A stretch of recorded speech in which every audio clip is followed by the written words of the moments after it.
morning, students. How are you? I hope you all are fit and fine. Today we are reading to topic संधि. संधि के हमने 2 part पढ़ लिए हैं. तीसरा पार्ट आज हम पढ़ने जा रहे हैं. इसका नाम है विसर्ग संधि. विसर्ग संधि में क्या आता है? जैसे कि हमने पहले 2 संधियां पढ़ी थी, उनमें दे रखा था स्वर और व्यंजन के बारे में. आज हम पढ़ेंगे विसर्ग के बारे में कि विसर्ग के बाद यदि कोई स्वर या व्यंजन आता है तो विसर्ग में किस प्रकार का क्या परिवर्तन होता है. डेफिनेशन है कि विसर्ग संधि किसे कहते हैं. विसर्ग संधि का मतलब है कि विसर्ग के बाद यदि कोई स्वर या व्यंजन आता है तो विसर्ग में जो परिवर्तन या विकार आता है उसे विसर्ग संधि कहते हैं. अब इसके भी व्यंजन संधि की तरह से बहुत सारे नियम होते हैं, जिन नियमों के अकॉर्डिंग परिवर्तन होते हैं. तो आइए 1 बाय 1 इसके जो नियम हैं उनके बारे में हम पढ़ते हैं. कौन कौन से नियम इसमें होते हैं और क्या क्या परिवर्तन होते हैं. फर्स्ट ऑफ ऑल है आपका विसर्ग के बाद स्वर या व्यंजन विसर्ग के पहले ए और बाद में भी ए. पहला नियम है कि विसर्ग के पहले यदि विसर्ग के पहले ए और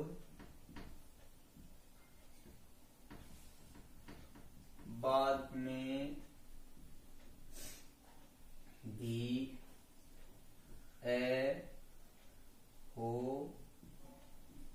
या वर्ग का तीसरा चौथा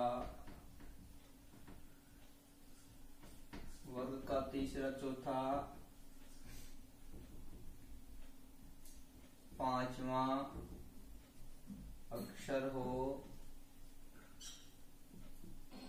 या ये रे ले वे और है. ये रे ले वे और है हो तो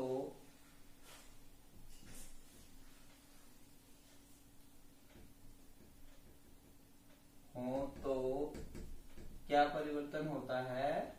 विसर्ग के स्थान पर ओ हो जाता है. विसर्ग के स्थान पर ओ हो जाता है. यदि विसर्ग से पहले ए हो और उसके बाद में क्या क्या आए, ए हो, वर्ग का तीसरा चौथा पांचवा अक्षर हो या फिर ये रे ले वे है में से कोई भी अक्षर हो, तो विसर्ग के स्थान पे क्या हो जाता है भाई, ओ हो जाता है. जैसे उदाहरण है आपका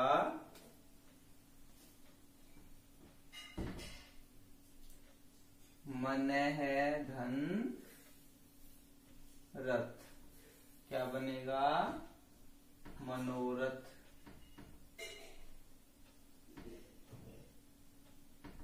मन है धन रथ मनोरथ. तपै धन गुण तपोगुण. तपै धन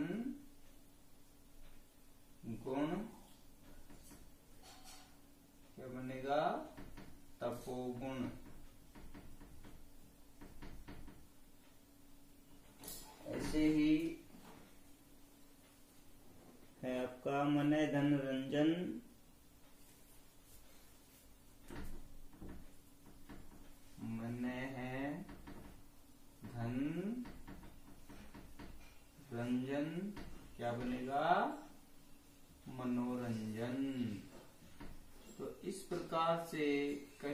मतलब डी, यदि विसर्ग से पहले ए हो और उसके बाद में क्या हो, ए हो, या वर्ग का तीसरा चौथा अक्षर हो, या फिर य लव है में से कोई भी अक्षर हो, तो विसर्ग के स्थान पे क्या हो जाता है, ओ हो जाता है।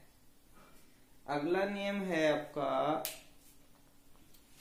यदि विसर्ग के बाद छ हो तो विसर्ग श में बदल जाता है। अगला नियम क्या कहता है, यदि विसर्ग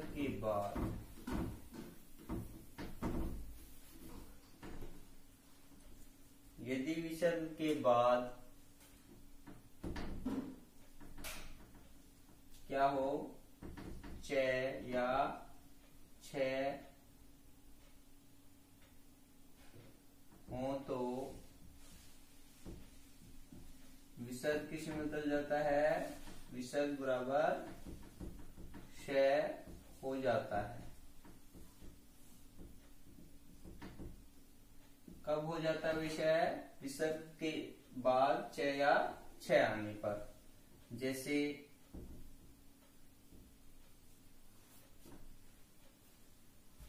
उदाहरण है आपका निधन चल और निधन छल। नी जमा चल क्या बनेगा, निश्चल। दूसरा उदाहरण है आपका नी जमा छल, क्या बनेगा, निश्चल। ठीक है, ये वाला श कब बंद आता है, यदि विसर्ग से के बाद च और छ हो। देखो तीन तरह के से आएंगे यहाँ पे, तीनों का आपको अलग अलग याद रखना है कि यदि च और छ से पहले विसर्ग हो कहीं भी तो उसके स्थान पे क्या हो जाता है, ये वाला श हो जाता है। दूसरा श किस कंडीशन में होता है, यदि विसर्ग से पहले ई या उ हो। दूसरा श कब होता है,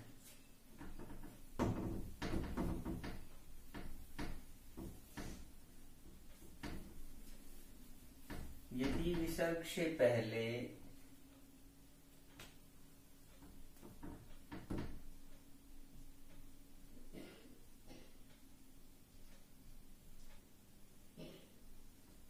ई या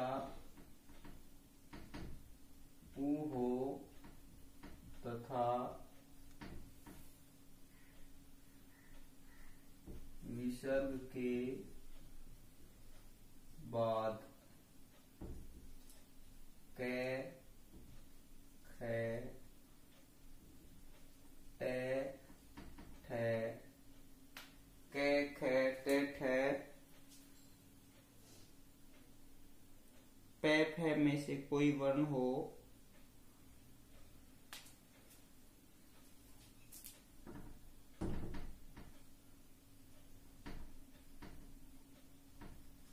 प फ में से कोई भी वर्ण हो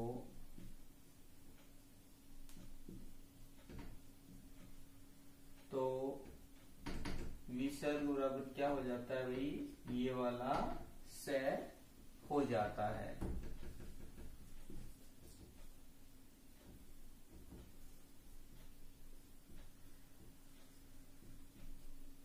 यहाँ पे क्या ध्यान रखना आपको कि विसर्ग से पहले क्या आए, ई या उ हो, और उसके बाद में क्या आए, क ख ट ठ प फ में से कोई भी वर्ण आए तो विसर्ग के स्थान पे क्या हो जाता है, श हो जाता है।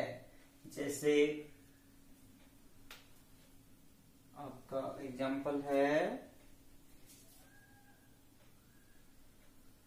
निधन पाप, निधन काम, निधन फल,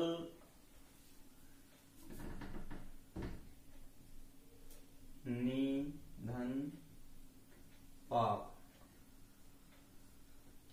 बनेगा निष्पाप।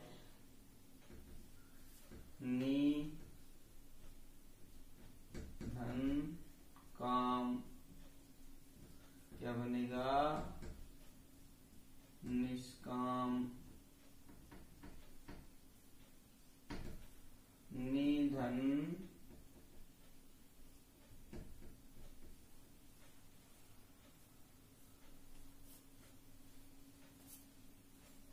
निधन फल क्या बनेगा निष्फल।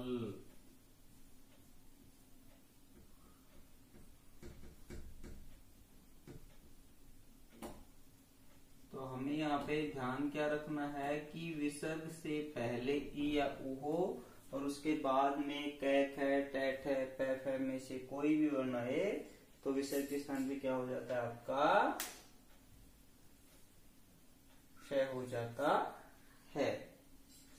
अगला नियम कहता है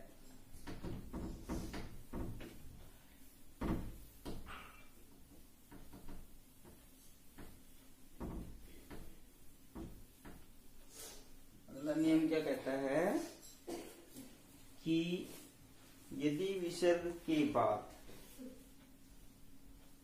तय या क्षय हो तो विसर्ग क्षय में परिवर्तित हो जाता है। यदि विसर्ग के बाद क्या हो तय या क्षय, यदि विसर्ग के बाद तय या से हो तो विसर्ग किसमें बदल जाता है भाई क्षय में बदल जाता है।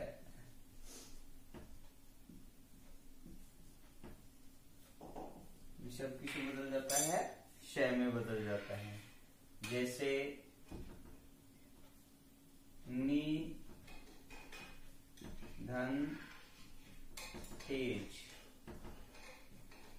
देखो यहाँ ई भी है आगे, आप कंफ्यूज मत होना कि यहाँ तो ई थी आगे, यहाँ ई जरूर है लेकिन आगे क्या है अगला वर्ण जो है वो अलग है। वहां पे कैक है टेट है पैफ है था, यहाँ पे क्या है तय है। तो तय की वजह से विसर्ग किसमें बदल जाता है क्षय में बदल जाता है। तो क्या बनेगा ये निस्तेज। इस संधि के नियम आपको याद रखने पड़ेंगे। इसमें नियम कुछ बहुत माइनर से वो मिलेंगे आपको, डिफरेंट मिलेंगे, लगभग सेम से मिलेंगे। तो आपको ध्यान रखना है यहाँ पे निधनतार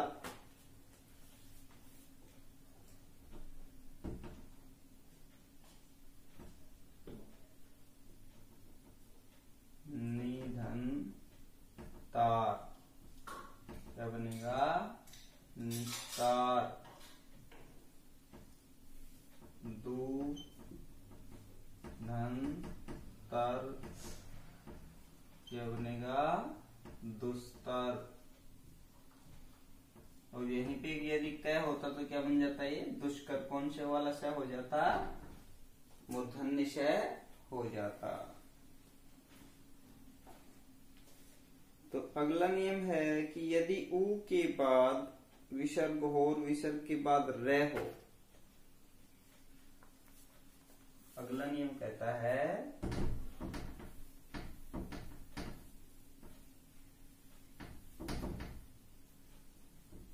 यदि ऊ के बाद विसर्ग हो और उसके बाद रे हो तो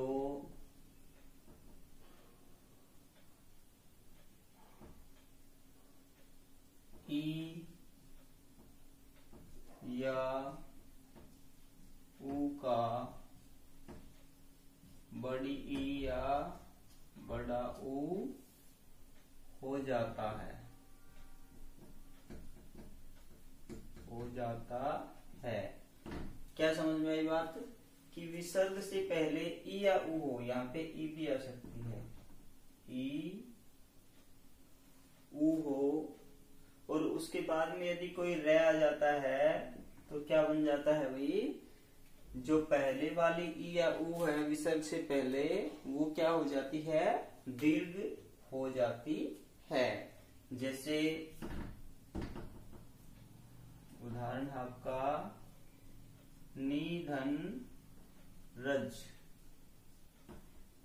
यहाँ पे विसर्ग आगे रे आ गया तो क्या बन जाएगा ये? नीरज। निधन रव क्या बनेगा? नीरव। और क्या है आपका? निधन रोग, निधन रस,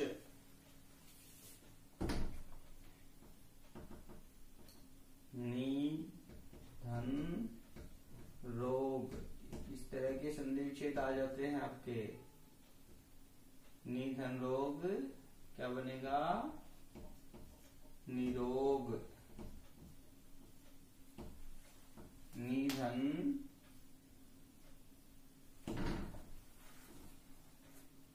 रस,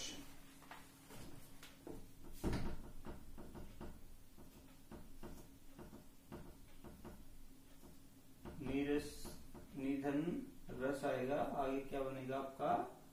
नीरस। तो ये था आपका नी। ई और ऊ के बाद विसर्ग आने के बाद यदि कोई रे आता है तो पहले वाला ई और ऊ क्या हो जाते हैं? दीर्घ हो जाते हैं, बड़े हो जाते हैं और विसर्ग लोप हो जाता है। अगला नियम कहता है कि यदि विसर्ग के पहले ए हो और बाद में कै, ख, पै, फै में से कोई भी वर्ण आए, कै, ख, पै, फै आए, देखो ऐसा ही नियम पहले भी आया था, लेकिन उसमें पहले क्या था? विसर्ग से पहले ई या ऊ था, और यहाँ पे क्या है? विसर्ग से पहले ए है। ये ध्यान रखना आपको, आप हर जगह इसी बात पे कंफ्यूज होगे कि आगे भी पै है, इधर भी पै है, फिर यहाँ पे ऐसा क्यों हुआ? इसमें सामने वाला विसर्ग से पहले वाला जो अक्षर है वो थोड़ा आपको डिफरेंट मिलेगा, अलग से मिलेगा। जैसे यदि विसर्ग से पहले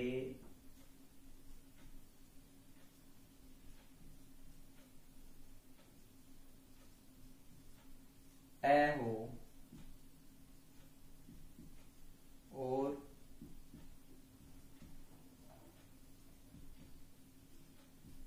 बाद में पै है और कै हो तो विसर्ग में कोई परिवर्तन नहीं होता, कोई परिवर्तन नहीं होता, कोई परिवर्तन नहीं होता। जैसे यहाँ ध्यान क्या रखना आपको कि वहां पे विसर्ग से पहले ई या ऊ था और उसके बाद क्या था? कै, ख, पै, फै, टे, ठे था, जिसकी वजह से वहां पे क्या परिवर्तन हो रहा था? विसर्ग के स्थान पे श हो रहा था। लेकिन यहाँ पे विसर्ग से पहले ए आ गया और विसर्ग से पहले ए हो और उसके बाद यदि कै, पै और फै हो तो क्या परिवर्तन होता है? कै के साथ सॉरी ख भी आएगा, कै और ख ये हो तो विसर्ग में कोई परिवर्तन नहीं होता, विसर्ग ज्यों का त्यों रहता है। जैसे उदाहरण है आपका प्रातः धन काल, यहाँ पे ए है और आगे क्या आ गया, क आ गया, तो क्या बनेगा, ये विसर्ग में कोई चेंज नहीं होगा, प्रातः काल। ठीक है। अगला है आपका अधय धन पतन।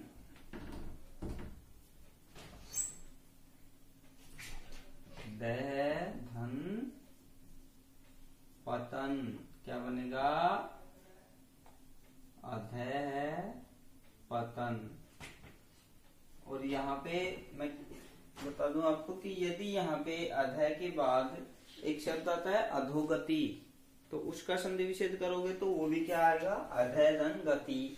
तो आप सोचोगे कि सर यहाँ पे तो अधय, आपने अधय का अधय रख दिया, वहां पे अधो बना दिया, तो क्यों बना था, वहां पे अधो इसलिए बना था क्योंकि वहां पे ए के बाद विसर्ग होने के बाद आगे क्या था, वर्ग का तीसरा अक्षर गय था। और जब ए के बाद विसर्ग हो और उसके बाद यदि वर्ग का तीसरा, चौथा, पांचवा अक्षर हो तो फिर विसर्ग किस में बदल जाता है, ओ में बदल जाता है।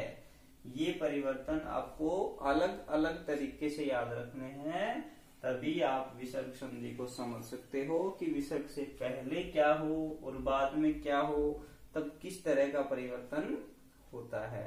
दिखने में बड़े आसान दिखेंगे आपको कि हो बिल्कुल आसान है, कर लेंगे, से आएगा से आएगा से आएगा, या फिर क्या आएगा, विसर्ग नहीं हटेंगे, या ओ हो जाएगा, या मतलब जो भी परिवर्तन है, लेकिन कैसे होगा, किस सूरत में होगा, कौन से अक्षर के आने पर होगा, ये चीजें आपको याद रखनी पड़ेंगी। तो ये था आपका आज का विसर्ग संधि का टॉपिक। मैं आपको तीनों संधियों के बारे में पढ़ा चुका हूं, विसर्ग संधि, स्वर संधि और व्यंजन संधि। तो तीनों के बारे में आप डिफरेंट टाइप से कैसे याद रखेंगे कि सबसे पहले स्वर संधि में क्या था कि स्वर और स्वर का मेल होने पर जो परिवर्तन हुआ था वो क्या कहलाती है, स्वर संधि। व्यंजन का स्वर और व्यंजन के साथ मेल होने पर जो विकार उत्पन्न होगा उसे क्या कहेंगे, व्यंजन संधि। और स्वर का स्वर से मेल होने पर विसर्ग का स्वर या व्यंजन से मेल होने पर जो परिवर्तन या विकार आएगा उसे हम क्या कहेंगे, विसर्ग संधि। ओके, ये थी आपकी तीनों प्रकार की संधि। इनके रूल रेगुलेशन आपको याद रखने हैं, ये आपको लाइफ टाइम काम आने वाला टॉपिक है। जब भी आप किसी भी हिंदी या संस्कृत के बड़े किसी भी शब्द को पढ़ते हो, आपको अर्थ समझने में दिक्कत आती है, तो वहां पे आप उसको टुकड़ों में विखंडित करके, विच्छेद करके उसे आसानी से पढ़ सकते हो। इसलिए आपको संधि और विच्छेद करना आना चाहिए। संधि मैंने आपको बताई, एक शब्द होता है विच्छेद। विच्छेद का अर्थ क्या होता है, विच्छेद का अर्थ होता है तोड़ना, किसी चीज को विखंडन करना, बांटना, तोड़ना। तो संधि तो हमने चीजों को मिला करके वो कर दिया। अब आता है विच्छेद करना, तो जो शब्द हमने मिलाकर के बनाए थे अब उन्हें तोड़े कैसे, अब तोड़े तो वो ही चीज निकल के आनी चाहिए जिसको हमने मिलाया था, है ना। क्योंकि देखो संधि करना फिर भी आसान हो जाता है, विच्छेद करना मुश्किल होता है कि हम कैसे ये आइडिया लगाएं, कैसे ये समझे कि इसमें क्या चीज हो सकती है, इसमें विसर्ग संधि हो सकती है, इसमें आपकी ये व्यंजन संधि हो सकती है। मोस्टली विसर्ग में और व्यंजन में ही कंफ्यूजन आती है, क्योंकि स्वर में तो स्वर स्वर का मेल होता है, यहाँ पे विसर्ग में और इसमें व्यंजन का, विसर्ग के साथ व्यंजन का भी मेल हो सकता है या फिर व्यंजन के साथ व्यंजन का भी मेल हो सकता है। तो वहां पे हम क्या करें, ठीक है। तो वहां पे आपको ये ही देखना है कि आने वाला जो शब्द है उसमें किस तरह का परिवर्तन हुआ है, ठीक है। परिवर्तन के आधार पे आपको देखना है। जैसे अभी यहाँ पे आ गया आपका, मैंने कहा कि निरोग शब्द का संधि विच्छेद कीजिए, निरोग का संधि विच्छेद कीजिए। तो अब यहाँ पे आप सोचोगे बहुत सारे बच्चे ऐसे कर देते हैं, सीधा ही निधन रोग बस जोड़ गया, ऐसा नहीं है। यदि आप इसको विखंडित करोगे तो इसके अंदर जो परिवर्तन हुआ था वो दिखना चाहिए कि किस परिवर्तन से ये यहाँ पे हुआ था। यदि नी प्लस रोग कर दिया आपने कर दिया नी प्लस रोग, तो परिवर्तन क्या हुआ? आपने तो सीधे सीधे जोड़ा है, बिल्कुल सीधे सीधे जोड़े, तो सीधे सीधे जोड़ना तो परिवर्तन होता ही नहीं है, संधि होती ही नहीं है। संधि तो होती वो है जिसमें किसी नियम के अंतर्गत कोई ना कोई परिवर्तन अवश्य होगा और फिर वो मिलकर के एक शब्द बनेगा। यदि उसमें कोई परिवर्तन नहीं हुआ है देन आपकी संधि नहीं हो सकती। यदि उसमें कोई परिवर्तन ही नहीं आया, ऐसे कैसे जोड़ दिया, फिर संधि कहाँ हुई? वो तो हमने शब्दों को मिला दिया ऐसे ही। तो ऐसा ये कोई विच्छेद नहीं है, मतलब संधि करना नहीं है। संधि का विच्छेद वो ही आना चाहिए जिससे हम मिलाकर के बनाते हैं, तो वैसा ही आंसर आपका तोड़ने पर भी बनना चाहिए। और आपको ये चीजें, जैसे हमने संधि से विच्छेद किया, विच्छेद से संधि की, तो हमें समझ में आ रही है। आपको डायरेक्ट विच्छेद करना होगा, वहां पे संधि तो आपके सामने होगी ही नहीं, तो फिर वहां आपको ध्यान देना होगा कि यदि मैं इसको तोड़ रहा हूं तो इसके अंतर्गत कौन सा नियम लागू हो रहा है, कि क्या परिवर्तन हो रहा है। क्या ए के बाद कुछ है, विसर्ग है, या फिर कोई कैख है या व्यंजन से संबंधित कोई नियम यहाँ पे लगा हुआ है, तो वो चीजें आपको ध्यान रखनी है। तो बने हुए शब्द को टुकड़ों में बांटना और उसमें संधि का नियम क्या है वो शब्द देखना आपका क्या कहलाता है? विच्छेद कहलाता है। अब जैसे ये आपने जोड़ दिया नी प्लस रोग, कहोगे सर जोड़ो के देखो निरोग ही बनता है। निरोग तो बनता है लेकिन ये आपकी संधि नहीं हो सकती, ये क्या होगा? संयोग होगा। संयोग से, संयोग का अर्थ होता है मतलब इत्तेफाक से किसी चीज को मिला देना। दो चीजों को जोड़ना संयोग कहलाता है, लेकिन दो चीजों में कोई परिवर्तन या विकार हो और फिर उससे परिवर्तन होने के बाद कोई शब्द बनना, वो क्या कहलाती है? संधि कहलाती है। तो इससे जब आप जोड़ोगे तो क्या बने, इसकी संधि करोगे तो क्या बनेगा? ये निधन रोग। अब हमें देखना है कि ये निरोग से कैसे बना था। ई के बाद विसर्ग है और आगे क्या है? र है। तो जब ई के बाद कहीं विसर्ग हो और उसके सामने र हो तो क्या हो जाता है आपका? विसर्ग के स्थान पे क्या हो जाता है? बड़ी ई हो जाती है। तो ये थी आपकी विच्छेद की प्रक्रिया। तो आशा है आप सभी को ये चीज समझ में आ गई होंगी। बाकी आप आगे की जो दी हुई एक्सरसाइज हैं उन्हें सोल्व करेंगे तो आपको और भी समझ में आ जाएगा। और कोई भी डाउट यदि रहता है तो आप डाउट क्लास में पूछ सकते हो। Okay bye.